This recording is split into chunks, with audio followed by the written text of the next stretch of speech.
आज समांतर श्रेणी के बहुत ही महत्वपूर्ण बिंदु पर बात करेंगे जो हर वर्ष इससे प्रश्न पूछा ही जाता है। तो समय ज़्यादा न लेते हुए बिंदु पर चर्चा करते हैं और फार्मूला को याद कराते हैं।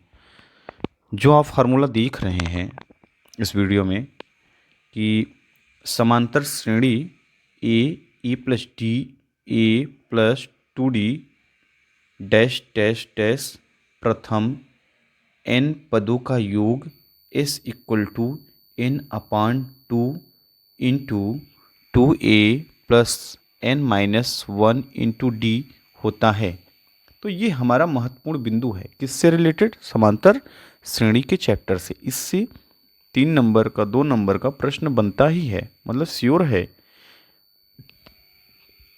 आज का जो टॉपिक है वो टॉपिक बहुत ही महत्वपूर्ण है और ये अगर आप s equal to n upon 2 into 2a plus n minus 1 into D अगर ये याद कर लेते हैं, s का फार्मूला मात्र याद कर लेने से आपके जीवन में 3 नंबर बढ़ जाएंगे हाई स्कूल के एग्ज़ाम में। ये मेरा एकदम कन्फर्म वादा है। तो आप इस महत्वपूर्ण बिंदु को बहुत ही अच्छी तरीके से समझें और एक एग्जाम्पल या 2-4 प्रश्न ऐसे मैं करा दूंगा कि इस वीडियो में आपको लाभ मिलेगा। तो सबसे पहले होता क्या है, प्रश्न कैसे उठाएंगे? प्रश्न में होगा, अब हम जानेंगे कैसे कि ए क्या है। ए प्लस मान लीजिए डी क्या होता है और यहाँ पर 2d डी एन क्या होगा हमारा, ए क्या होगा, एन क्या होगा, डी में मतलब सबको एस निकालने का मतलब हमें ये सारी जानकारी होना चाहिए ना कि ए क्या होता है, डी क्या होता है और ये हम आपको बता रहे हैं कि इसमें होता क्या है। अब जैसे ए है, ए का मतलब कि ए प्लस डी इसी क्रम में कोई संख्या होगी, कैसे? ए की जगह पे मान लीजिए 2 होगा, ए प्लस डी अब मान लीजिए इसको ऐड करके क्या होगा, 7 होगा। ठीक है, मतलब उसमें डी जुड़ गया है, कोई भी संख्या है। अगर मान लीजिए यहाँ पहला मान लीजिए यहाँ पर 2 था तो अब ए प्लस डी, तो डी का मतलब अगर यहाँ पर 7 स्थान होता है तो इसका मतलब इसमें कितना जुड़ गया है, 5 जुड़ गया है। अब कह रहा है कि ए प्लस 2d का मतलब है ए की जगह पे मान लीजिए 2 हमने रखा था तो 2 plus 2 into D, 2 into D का मतलब समझ रहे हैं। डी यहाँ पर जो आपने रखा था, डी क्या आपने रखा था, मान लीजिए हमने 5 रखा था तो 5 दूना 10, 10 2 12, मतलब यहाँ पर 12 होगा, यहाँ पर 7। इसी क्रम में ऐसे चलते चलते लिख देगा और क्रम में लिखेगा। यहाँ प्रथम n पदों का जो योग है s equal to n upon 2 into 2a plus n minus 1 into D. इसमें करेंगे क्या कि यहाँ पर कोई योग सामान्य, जैसे प्रथम तो यहाँ पर लिख देगा 10 पदों तक के समांतर श्रेणियों का योग बताइए। ठीक, अब ऐसे ही प्रश्न बहुत सारे एग्जामों में पूछते हैं, खास करके जो आपका हाई स्कूल का लेवल है, जैसे आईटीआई के एंट्रेंस में आप एग्ज़ाम देंगे, आईईआरटी के एंट्रेंस में आप एग्ज़ाम देंगे, या टेक्निकल मतलब कोई भी ऐसे हाई स्कूल का जो लेवल रहेगा, यहाँ तक कि वनडे एग्ज़ाम में भी ऐसे प्रश्न आ जाते हैं। वो तो बेसिकली 2-3 प्रश्न आते ही हैं, मतलब हमें हाई स्कूल के बेस में ये बोर्ड के एग्ज़ाम में कितना बेहतरीन नंबर देगा ये समझना है। मात्र एक फार्मूला याद करने के बाद आपका कॉन्फिडेंट इतना अच्छा हो जाएगा कि आप प्रश्न को कर लेंगे। अब प्रश्न सिलसिले वार से एक एक करके 1 बाय 1 टाइमिंग को कम करते हुए ये प्रश्न सॉल्व करेंगे। एक ही प्रश्न कराएंगे, आप बेहतरीन तरीके से सीख जाएंगे तो हज़ारों प्रश्न कर देंगे। बहुत प्रश्नों का संग्रह लेकर हम चलते हैं तो ये हमारा कहीं ना कहीं हमारे स्टूडेंट में एक मन का भाव अलग हो जाता है कि कौन सा प्रश्न कैसा। एक ही प्रश्न बेहतरीन तरीके से अगर 10 बार आप कर लेते हो और 10 तरीके से समझ लेते हो घूम फिर कर, मतलब 100 प्रश्नों के बराबर हो जाता है। क्यों? टेक्निक तो वही है, फार्मूला वही है। तो सबसे पहले इस वीडियो में हम क्या आपको दिखा रहे हैं, s equal to n upon 2 into 2a plus n minus 1 into D. S का फार्मूला है समांतर श्रेणी a into a plus B और कामा a प्लस 2d कि प्रथम n पदों का योग। इस ये याद हो गया। अब चलते हैं हम प्रश्नों के ऊपर एक सॉल्व लेकर, अब उसको सॉल्व करेंगे, आप देखिएगा कैसे कैसे होता है। तो यहाँ पर है क्या, निम्नलिखित समांतर श्रेणियों का योग ज्ञात करना है। जैसे पहला प्रश्न है 2, 7, 12 इतना करके ऐसे 10 पदों का योग बताना है। यहाँ पर -37, -33, -29 ऐसे मतलब 12 पदों तक ऐसे ही लिखे गए हैं। अगर इसी क्रम में लिखे गए हैं तो इसमें ABCD जो भी मानना है, जो आपके फार्मूला में है उसे आप क्या मानेंगे। तो फार्मूला में हमने क्या बताया था कि S इक्वल टू क्या होगा, n/2 2a + n-1 × d। अब इसमें होता है A किसको मानना है, तो सबसे पहले इसको हम सॉल्विंग के तरीके से एक ही प्रश्न करना है। पहला प्रश्न लेते हैं और बेहतरीन तरीके से सॉल्व किया जाएगा और आप समझ लेंगे तो पूरे के पूरे मतलब समांतर श्रेणी आपका सरल हो जाएगी, ये कन्फर्म है। और 3 नंबर आपको दिख के भी जाएगा। एक ही प्रश्न करिए, बेहतरीन तरीके से करिए। अब होता क्या है, जैसे A, अब सॉल्विंग में सॉल्व करने के लिए जैसे यहाँ पर दिया हुआ है ये सारे अंक, तो कैसे हम यहीं से हमें क्या निकालना है, A। तो आप बता सकते हैं A क्या है, आपके मन में चल रहा होगा कि इसमें A। आगे हम फार्मूला लिख लेते हैं। S इक्वल टू क्या होता है, n/2 2a + n-1 × d। ये क्या हो गया हमारा फार्मूला, मतलब 10 पदों के योग। अभी इसको SN भी लिख देंगे, SN, लेकिन बस इतना ही आप जानिए, या अभी से ही लिख देते हैं SN। अब N निकालना है, क्या निकालना है, A निकालना है और D निकालना है। और N यहाँ है तो एक बार निकल जाएगा। तो क्या क्या निकालना है, देखिए N A और D।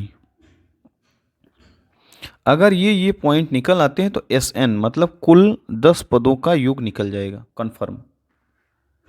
तो कैसे क्या करना है, अब सबसे पहले अंक हमें क्या दिया गया है, 2, 7, 12 और ये 10 पदों का निकालना है। ठीक, वेरी गुड। अब A इक्वल टू हमारा जो सबसे सर्वप्रथम अंक है उसी को लिखेंगे, क्या है, 2 है। और D क्या होता है, A + D ना, सेकेंड अंक होता है। इसमें जो दूसरा अंक है उसी में से इतना माइनस कर देंगे, क्या होगा, D इक्वल टू क्या होगा, 7 - 2 = 5। ये दोनों अंक निकालना आपको आ गया कि नहीं। अगर A इक्वल टू 2 आ गया और D इक्वल टू 5 आ गया तो सबसे पहले तो आपने प्रश्न को धुआं कर दिया, मतलब समझ गया।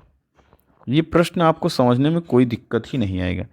SN equal to n/2 × 2a + n-1 × d याद हो गया, कोई बात नहीं, नहीं याद हुआ है याद कर लीजिएगा। अब A इक्वल टू 2 हो गया और D इक्वल टू क्या हो गया, 7 - 2 = 5। यहाँ तक आपको समझ में आ गया ही, ये हम कह रहे हैं, गारंटी है हमारी, क्योंकि कई बार ऑफलाइन ऑनलाइन में आप लोग समझ चुके हैं इतना सब कुछ, ठीक है ना। अब आता है कि n इक्वल टू क्या होगा, n बहुत बड़ा प्रश्न आ गया, n इक्वल टू हम क्या माने। तो भैया इसीलिए हिंट दे दिए कि SN कौन सा पद चाहिए आपको, कौन सा पद चाहिए, 10वां पद चाहिए, मतलब 10 पदों तक चाहिए। तो n इक्वल टू हमारा क्या हो जाएगा, 10। अब ये तीनों पॉइंट हमें मिल गया कि नहीं, यहाँ पर जो हमने लिखा था ये सबसे पहला सॉल्व करने का बहुत बेहतरीन तरीका है, ठीक है। अब हम क्या जानते हैं, वी नो दैट SN निकालेंगे। अब SN के फार्मूला में रखेंगे, क्या रखेंगे, SN। तो n ना लिख के क्या लिखेंगे, 10, और n की जगह क्या है, 10/2। अच्छा 2, और यहाँ पर क्या लिखेंगे, 2a,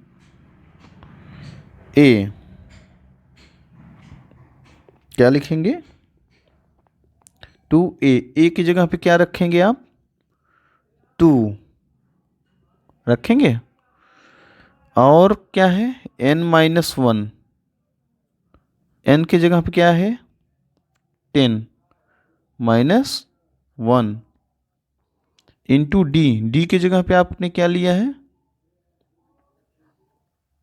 अब इसको सॉल्व कैसे करेंगे। S10 इक्वल टू होता है 2 5 जा, यहाँ 5 हो जाएगा। अब यहाँ पर क्या होगा, 2 मल्टीप्लाई 2 मतलब 4, और 9 में से 1 जाएगा क्या होगा, 10 में से 1 9 मल्टीप्लाई 4। अब क्या होगा, अब हमें फिर से समझना होगा कि इसके बाद क्या होगा। सामान्य 9 पचे 45,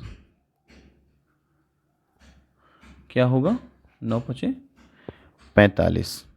यहाँ तक समझने में कोई दिक्कत, कोई परेशानी। चलिए बहुत बढ़िया।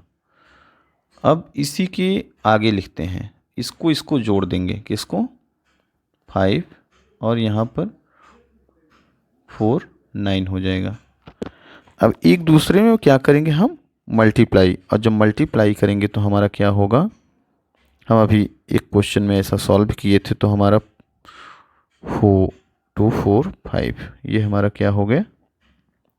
मतलब हम इस क्रम में अगर ये जो हमने लिया है कि 2 में 5 जोड़ दीजिए 7, और 7 में क्या जोड़ेंगे तो इसमें भी 5 लगभग जोड़ने पे, तो मतलब 5 जोड़ते जोड़ते जोड़ते ऐसे 1 2 3 ऐसे 7 बार करेंगे तो 7 तो सब जोड़ेंगे तो आंसर कितना आएगा, आप खुद देख लीजिए, मतलब 245 आएगा। तो वो अगर जोड़ेंगे तो बहुत ही कठिनाई से आएगा, लेकिन एक सामान्य तौर पर इस तरीके से करेंगे तो आपका प्रश्न बहुत ही आसान तरीके से सॉल्व हो जाएगा। ठीक है, इसको आप समझिए, अपने दोस्तों को भी समझाइए। ऐसे आप 100 पदों तक निकाल सकते हैं, कोई दिया होगा 1000 पदों तक, वो भी आप निकाल सकते हैं। थोड़ा हार्ड लगेगा कैलकुलेशन में, बाकी आप बहुत ही बेहतरीन तरीके से कर लेंगे। ठीक है, तो हम एक प्रश्न और भी करा देते हैं अगर आपका मन हो तो। मेरा तो मन नहीं है, हमें तो ऐसा लगता है कि एक प्रश्न से आपका काम हो जाएगा और आप बेहतरीन तरीके से कर ले जाएंगे। फिर भी अगर आपको लगता है तो मैं थोड़ा बहुत हिंट दे देता हूँ। ठीक है, तो अब जैसे मान लीजिए मैंने क्या किया, अब जैसे दूसरा प्रश्न क्या है, 37 है माइनस इतना है माइनस, इसमें क्या करेंगे, ये बहुत बड़ा क्वेश्चन थोड़ी ना है। -37 है, -33 है, -229 कुछ नहीं है, वही भाई n की जगह पे क्या लिखेंगे 12 लिख देंगे, a की जगह पे क्या लिखेंगे -37। अब इसमें से इसमें माइनस करना है तो वो आपका क्राइटेरिया है, माइनस प्लस नहीं आता तो आप नहीं कर पाएंगे कोई क्वेश्चन। इसमें से इतना क्या करेंगे माइनस कर देंगे तो वो आपका आंसर आ जाएगा। ठीक है ना, तो जब इसमें से इतना वो क्या हो जाएगा डी हो जाएगा। अब डी के बाद जितना भी, अब मान लीजिए भाई इसमें मान लीजिए ऐसे ही थोड़ा सा देखते हैं। अब सामान्य तौर पर इसमें ए इक्वल टू क्या होगा minus D, N equal to क्या होगा 12 हो जाएगा। ठीक, और डी इक्वल टू क्या होगा तो -33 और -37। अब इसमें क्या कैलकुलेशन है, सिंपल सी बात है, -33 है ये प्लस हो जाएगा और 30 क्या है कुछ नहीं है, इसको आगे कर दीजिए, इसको पीछे कर दीजिए, क्या आया डी इक्वल टू हमारा क्या आ गया 4 आ गया, 37 से -33 कर दिया गया। अब इसमें कुछ नहीं करना है, आपको फार्मूला याद ही है। फार्मूला क्या है, एस एन इक्वल टू क्या होता है n/2 होता है 2a plus n-1 into D, यही तो होता है, सामान्य सा है। अब आप नहीं लगा पाएंगे, इसमें क्या करना है, इसमें सिर्फ सॉल्व करना है। सॉल्विंग का तरीका आपको मालूम ही है, आसान शब्दों में कर लेंगे। तो सब जगह आपको मान रखना है एस, अब 12 है तो 12 लिख दीजिए, एन की जगह पे क्या है 12 है, 12/2 हो जाएगा। अब 2 इंटू क्या है, ए की जगह पे क्या है -37 है, हो तो रहा है आराम से हो रहा है। n-1, n मतलब 12 है तो मान लीजिए 11 डायरेक्ट लिख देते हैं, इंटू डी, डी क्या है डी 4 है, कैलकुलेशन है आराम से आ रहा है बहुत ही सिंपल तरीके से। S12 क्या होगा अब इसको कट पिट करेंगे, 6 होगा तो 6 आ गया, हो गया। ये इसमें मल्टीप्लाई कर देंगे, इसमें मल्टीप्लाई कर देंगे, इसमें क्या होगा, 35 दूना 70, 70 4 74, 74 ही होगा ना भाई, माइनस में होगा 74, प्लस 11 चौक 44, कुछ नहीं है, सामान्य है, एकदम बेहतरीन तरीके से। 6 ऐसे लिखो, अब इसको 4 इधर लिख दो, माइनस ऐसा भी लिख सकते हैं। अब इसमें माइनस करोगे 6, इसको जब इसमें माइनस प्लस करोगे क्या आएगा, 74, 30 हो जाएगा, क्या होगा 30 होगा, लेकिन प्लस में होगा कि माइनस में, माइनस में होगा क्योंकि कम से ज़्यादा माइनस हो रहा है। अब क्षेत्रिक 18 और 0 बढ़ा दो, माइनस 180, 180 हो गया। तो ये बहुत ही बेहतरीन तरीका है, मतलब सामान्य तौर पर कोई भी समझ सकता है, दिमाग बस लगाए, ठीक है। तो 180 आ गया। अब 180 को आपको समझना है क्या कहे, माइनस 37 माइनस 33 माइनस इतने, इसी क्रम में 12 बार ऐसे ऐसे लिखा हो, प्लस माइनस करके, प्लस माइनस, ठीक है। तो ये क्या होगा, लास्ट इसका एडिंग क्या होगा, तो माइनस 180 होगा, इसका आंसर क्या होगा। तो अब इससे ज़्यादा समझाने की कोई आवश्यकताएं नहीं है, फालतू में आप समझेंगे, टाइम पास करेंगे, वो अलग विषय है। बाकी आपको अगर समझना होगा तो इतने से ही समझ जाएंगे और आपका 3 से 4 नंबर 100% मिलना तय है। बाय बाय, धन्यवाद। अब और सारे प्रश्नों को करवाएंगे क्योंकि एग्ज़ाम आप लोगों का नज़दीक है, और जितना भी हमारे से आपका हो सकता है, हमारे जितने भी स्टूडेंट हैं, 4 6 7 स्टूडेंट स्पेशल हैं, उन्हें स्पेशली समझ में आ जाए। ये सारे पॉइंट थोड़े सरल सरल सरल सरल बना के लेके जाएंगे। कभी कभी भुलक्कड़ हैं आप लोग तो नहीं कर पाते, थोड़ा बहुत करके मेंटेन करके माइंड मेकअप जब करेंगे तो आप बहुत बेहतरीन तरीके से ये सॉल्व करके और एक नई पहचान बनाकर आप उतरेंगे। हाई स्कूल का एग्ज़ाम आपका क्लियर होगा, लेकिन मैथ में बहुत बेहतरीन नंबर ले आएंगे। धन्यवाद।